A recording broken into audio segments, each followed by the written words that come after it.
नमस्कार श्रोताओं, मैं पापिया भट्टाचार्य संपादकीय सलाहकार सदीनामा लेकर हाजिर हो गई हूँ 5 अप्रैल 2021 का संपादकीय, जिसका शीर्षक है एक नहीं दो दो बार महाअभियोग, फायदा क्या।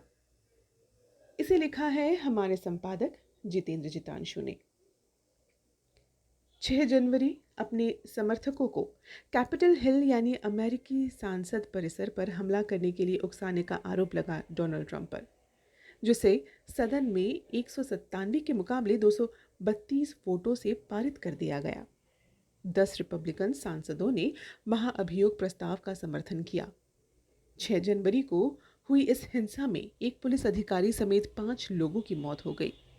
वहीं साल 2019 के दिसंबर में भी उन पर महाअभियोग लाया गया, क्योंकि उन्होंने यूक्रेन के बाइडेन की जांच करने का कहकर कानून तोड़ा।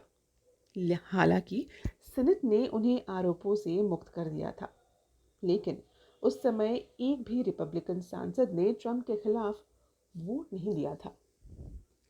दोस्तों, अमेरिका के इतिहास में ट्रंप पहले ऐसे राष्ट्रपति बन गए हैं जिनके खिलाफ एक ही कार्यकाल में 2 बार महाअभियोग प्रस्ताव पारित किया गया है। ऐसा क्यों? क्या फायदा हुआ इसका उन्हें? आइए जानते हैं आज के संपादकीय में। अमेरिका में डोनाल्ड ट्रंप अकेले एक ऐसे राष्ट्रपति हैं जिन्हें अमेरिका के 244 साल के राजनीतिक इतिहास में 2 बार महाअभियोग का सामना करना पड़ा। ये घटना लगभग 2.5 महीने पहले 13 जनवरी 2021 की थी, जब अमेरिका के लोकतंत्र के मंदिर कैपिटल हिल पर प्रदर्शनकारियों ने कब्जा कर लिया, और इस घटना के लिए प्रदर्शनकारियों को उकसाने का आरोप अमेरिका के पूर्व राष्ट्रपति डोनाल्ड ट्रंप पर लगा। हालांकि इस पूरी प्रक्रिया में कई ऐसी बातें हुई जो अमेरिका के राजनीतिक इतिहास में पहली बार हुई थी, लेकिन इस घटना को 3 प्रमुख नजरिए से देखने की जरूरत है।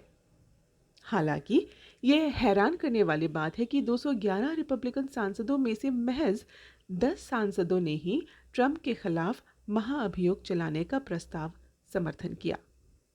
एक तरह से इस बात का संकेत था कि ट्रंप की उनकी पार्टी पर प्रभाव कम नहीं हुआ था, तो दूसरी ओर इस बात की ओर इशारा भी कर रहा था कि डोनाल्ड ट्रंप को लेकर लोगों का धैर्य जवाब दे चुका है, क्योंकि सदन में मौजूद सबसे ज़्यादा पेशेवर रिपब्लिकन सांसद मिच मैककॉनेल ने तब ऐलान किया था कि वे महाअभियोग प्रस्ताव से बेहद खुश हैं।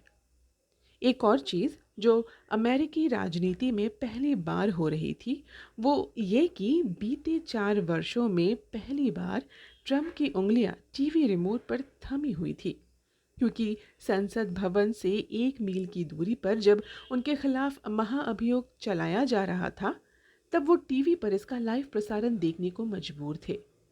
उनके ट्विटर मेगाफोन पर पाबंदी लगी हुई थी, लिहाजा अपने निजी डाइनिंग रूम में बैठकर ट्रंप दुनिया भर की टीवी चैनलों के स्क्रीन पर अमेरिकी सियासत की एक महत्वपूर्ण इतिहास को बनते हुए देखने पर मजबूर थे।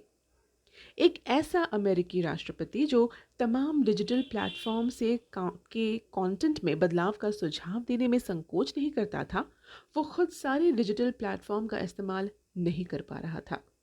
आखिरकार ट्रंप के खिलाफ दूसरे महाअभियोग से संबंधित जो दृश्य सामने आए, वो ट्रंप युग की ऐसी घटना की ओर इशारा करते हैं जिन्हें भूलना कभी मुमकिन नहीं। कैपिटल हिल बिल्डिंग के विशाल मार्बल वाले चबूतरे पर चारों तरफ सैकड़ों नेशनल गार्ड के जवान सोए हुए थे। जहां कभी लोगों की हलचल हुआ करती थी, वहां एक रात के दौरान ही कैपिटल हिल बिल्डिंग के परिसर में चारों तरफ 7 फीट लंबी फेंसिंग कर दी गई थी, और ऐसा लगता था मानो ये किसी शहरी जंग का मैदान हो। ट्रंप ने अपने समर्थकों से कहा कि वो अंतिम सांस तक लड़ते रहें, वरना उनसे उनका देश कोई दूसरा वापस ले लेगा।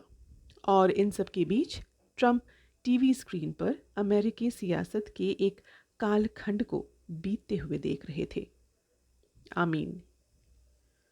तो ये था दोस्तों 5 अप्रैल 2021 का संपादकीय, जिसका शीर्षक है एक नहीं दो दो बार महाअभियोग, फायदा क्या। इसे लिखा है हमारे संपादक जितेंद्र जितांशु ने। कल एक और नए संपादकीय के साथ हम वापस लौटेंगे। तब तक के लिए मैं पापिया भट्टाचार्य लेती हूँ आप सभी से विदा। नमस्कार।